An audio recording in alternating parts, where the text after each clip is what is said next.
Hello everybody, this is Yoshi.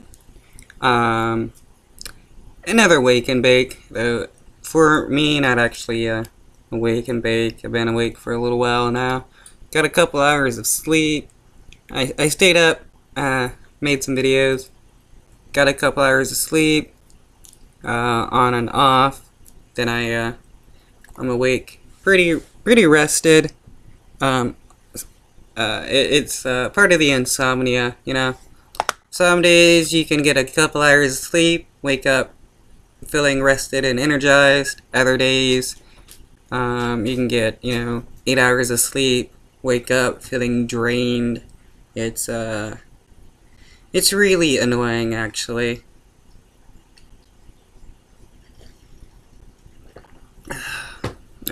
Dry mouth at the moment. I want to talk about, we're going to get political here again. I want to talk about my views of the political parties, the Democrats, the Republicans, Libertarians a little bit. I mean, they're kind of getting themselves in there.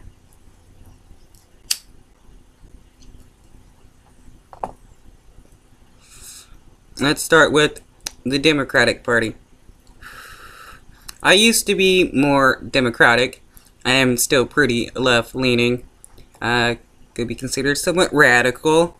I'm all about, like, open borders, the automation of the workplace and various other services to allow people free access to goods and services. I'm for the abolition or the defunding of the police, as well as the reformation of the entire government due to the racism and the corruption that's going on. When you have a bunch of rich people with a vested interest in their own businesses, it causes a conflict of interest to have these people as leaders. And the fact that we don't really have, like, intelligent people, in my opinion, as leaders. We got people that know, like, business and politics, but how many of these people in Congress really know that much about, like, the environment, biology, various other science fields, evolution, physics, astronomy, all that kind of stuff? In my opinion, scientists would make better leaders.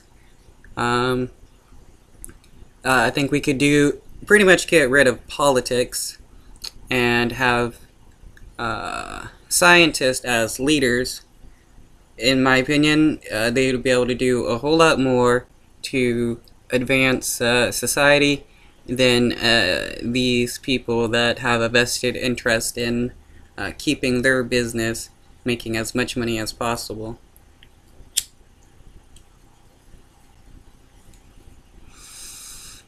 When you can have people like the My Pillow guy who starts pushing a poisonous plant as a COVID-19 cure, who also has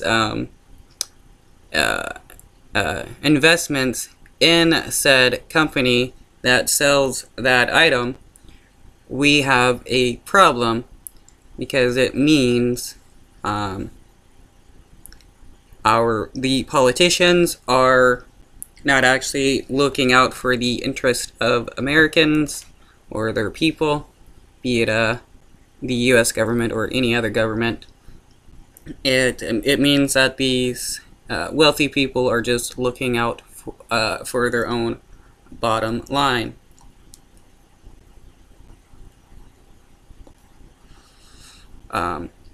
Then you have Louis DeJoy, who is the Postmaster General, who just became the Postmaster General because he was donating a bunch of money to Trump, which then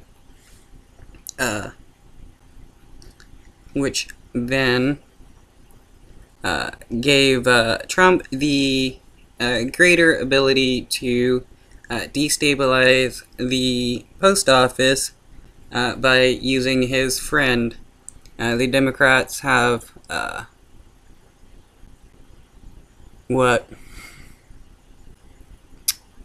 sued Trump and DeJoy over the Louis DeJoy thing going on, but the damage is already done and not much is going to happen. Though if people in government really cared about the ability to sell government positions to people, they would do a whole lot more to prevent that.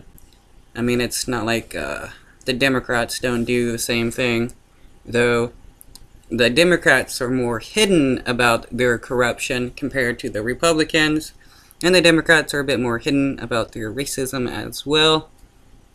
I mean, we all know that the Dems do have a bit of racism in their history. I mean, look at Biden. He, friends with segregationists, was okay with bills allowing segregation, crafted bills that targeted black people. He is he's a bit of a racist. You got all the gaffes that he's been doing, well, quote unquote gaffes, which are pretty racial.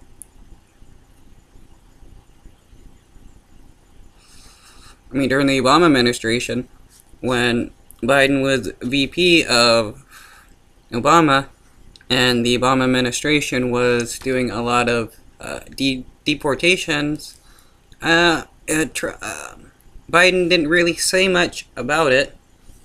And the thing about the mass deportations that goes on, a lot of innocent, well, they're all innocent. A lot of Americans are accidentally deported to other nations just because of their skin tone or where they descended from, and that is, how can we say that's a fair and just system?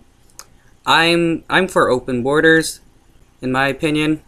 The entire nation should do away, I mean, the entire world should do away with borders, allow people to move freely out to wherever they want. It will, in my opinion, benefit all of humanity if we did away with the tribal ideas of nations and borders. That, to some people, is too radical. A lot of people claim, oh, if, we opened our borders, everybody's going to come to America. And, in my opinion, that is not the case. Not everybody wants to come to the United States.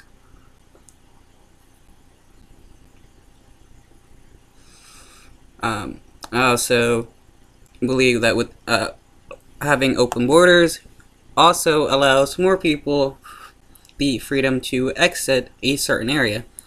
Because at the moment, in order to leave a nation, it costs a good bit of money. And in order to enter a nation, it also costs a good bit of money. I personally feel that this kind of paywall is more so a punishment onto the poor people, as it prevents them the freedom to travel internationally. I know I said I was going to start talking about the Dems, and then I started kind of getting all over the place. Open borders, talked about Obama. Obama did, the Obama administration also did kill Americans. They were accused of terrorism or supporting terrorism, which does not justify them being drone bombed. They still have constitutional rights and should and do deserve due process, which means they should have been arrested and taken to jail and stood trial in court.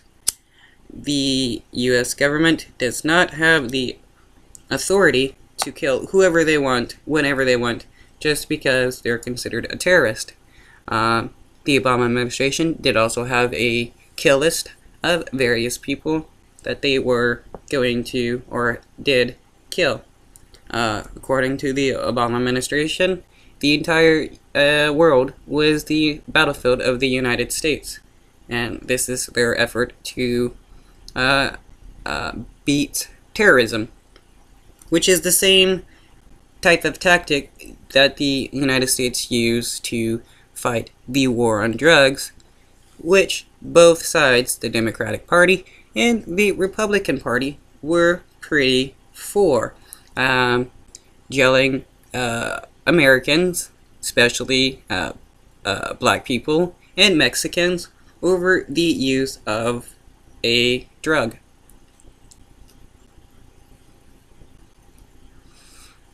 Now, when they were making alcohol illegal, the government had to pass an amendment in order to actually make it constitutionally legal to ban alcohol. And we all know what happened during the prohibition of alcohol.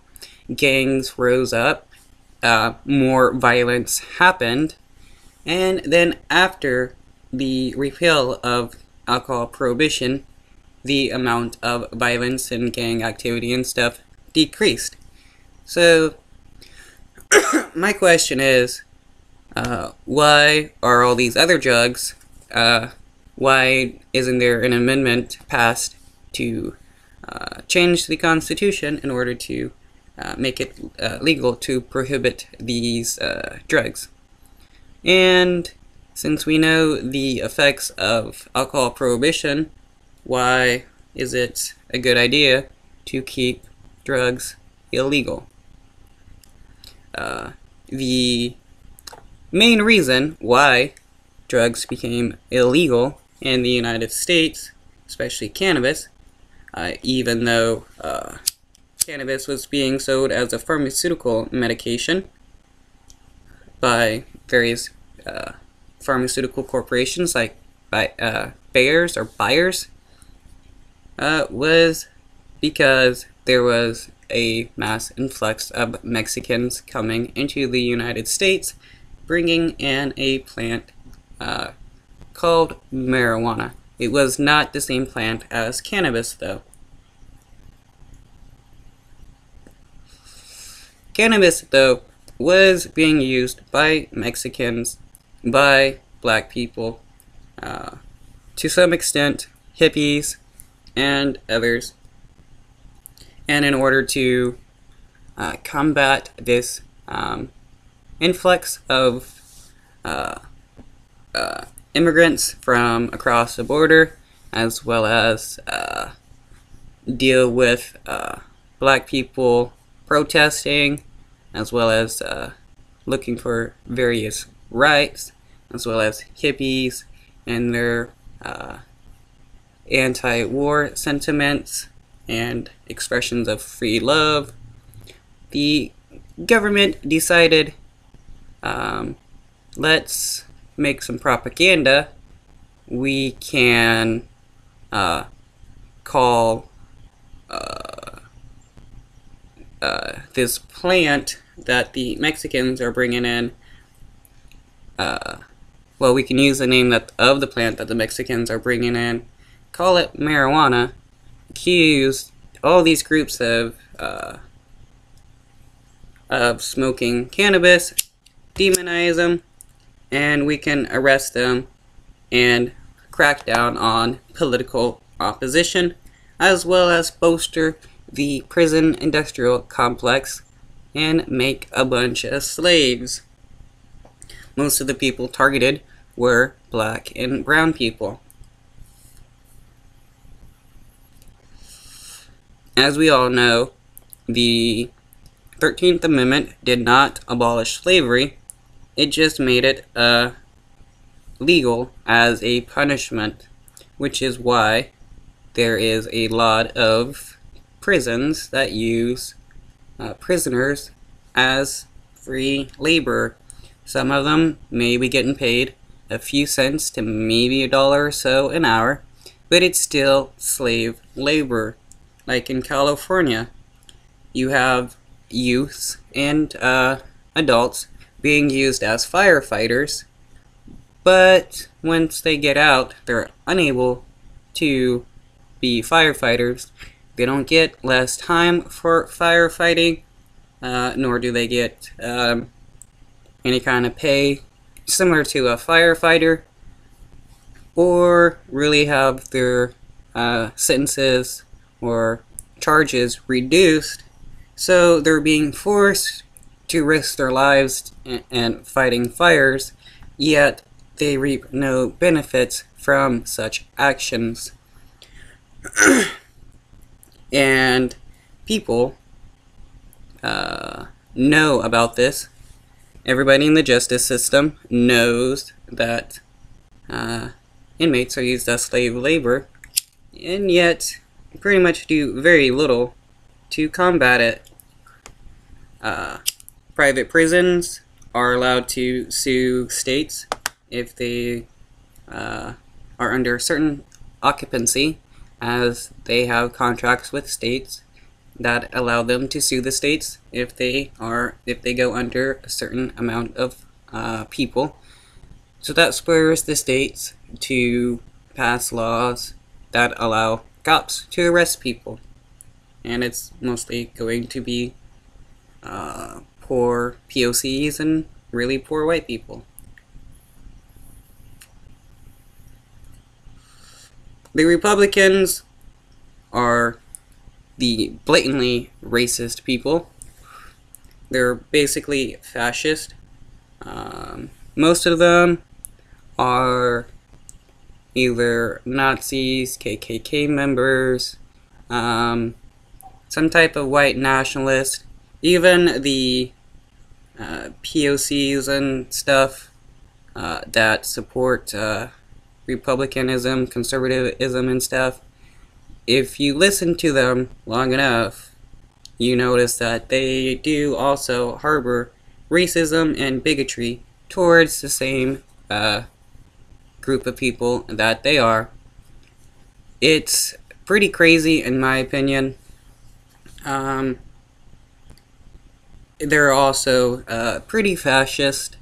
They like to use religion to justify their behaviors, and religion has always been used for the longest of times to justify various bigot behaviors and ideologies. Like, you know, the Bible was used to justify slavery, justify segregation, justify preventing women from voting, working, to justify preventing LGBTQ people from marrying or having rights, or, you know, being treated equally. And the funniest thing about that is that people on the right claim that they're Christian. I mean, it's not that they are Christians. It's, I gotta avoid trying to use the no Scotsman fallacy. These people are Christian. They like to use the parts of the Bible that justify their bigotry, but they claim that they love everybody. And it seems hard to actually love everybody when you're also demonizing millions and millions of people.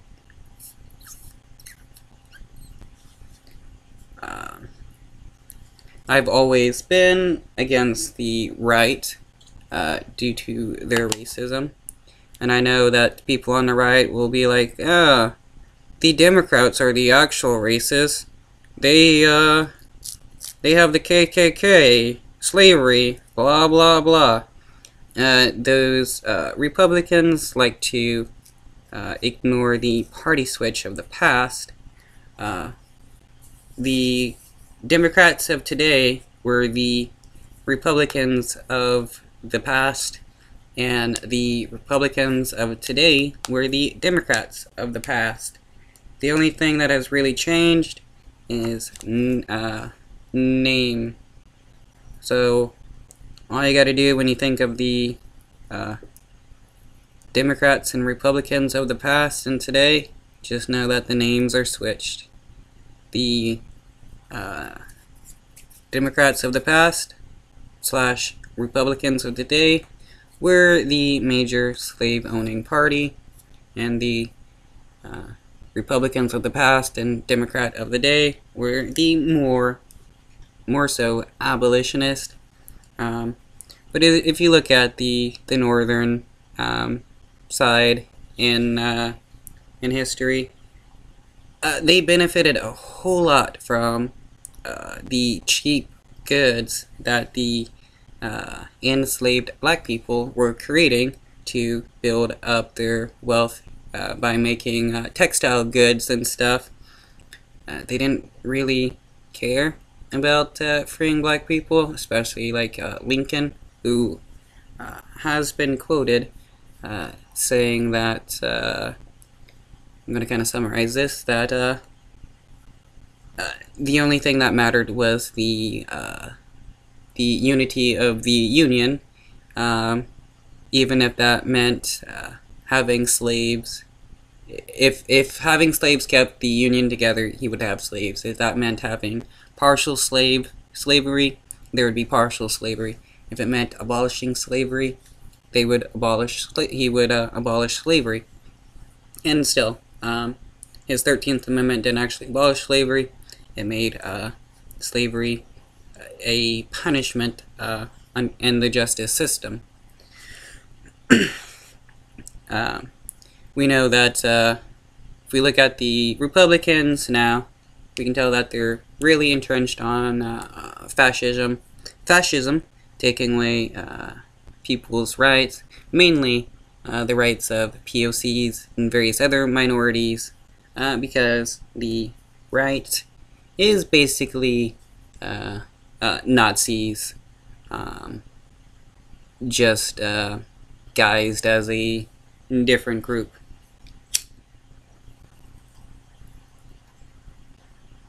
I mean, as we know, Trump supports white nationalism. He tweeted a video of a person shouting white power at the Unite the Right rally. When asked about Nazis, he said there were good people on, or no, very fine people on both sides. He was sued by the federal government for discrimination against black people. His father was in a KKK rally, and if I remember correctly, his granddad was a Grand Wizard. So the racism is very big in Trump's family, and that is why a lot of white nationalist types have gravitated towards Trump and have shown open support for him.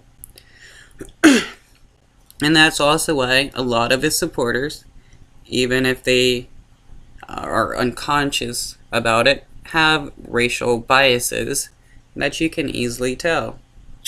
Some of them, well, some of the Republican people are more open about it, some are more unconscious about it, but they're all still pretty racist.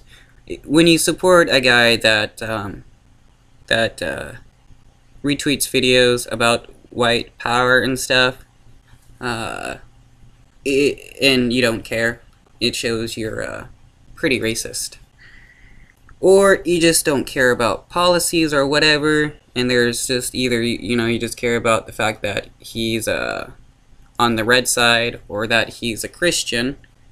And then let's go with the Libertarian Party, which, in my opinion, is Republicans on weed.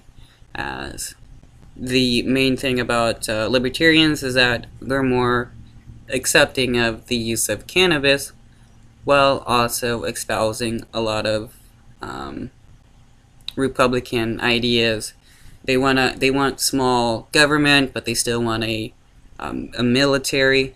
They like the idea of rampant capitalism and corporations pretty much being able to do whatever they want, which is pretty Republican. Basically, that's what Republicans want. No government, large military, corporations being able to do whatever they want. I consider the Dems to be more so Republican diet, as Republicans and Democrats are basically two sides of the same coin. Both of them are controlled by the corporations. Whatever politician gets the most money from whatever corporate owner, they give the most kickbacks to and stuff, or allow them to write their own bills. There are several corporate owners that have written their own bills, or there's, we got revolving door politicians who come from who is some CEO who becomes a politician or a lobbyist, lobby or write some bill that benefits certain businesses, and then turn around and become a CEO again, or stay a lobbyist or whatever. It's an extreme conflict of interest, and it shows the corruption that's within our government, because it doesn't just happen on one side, it happens on both sides. And this is why we need to do away with this idea of, voting for the lesser evils, because both sides are pretty bad. I'm going to end this here. Peace out, everybody.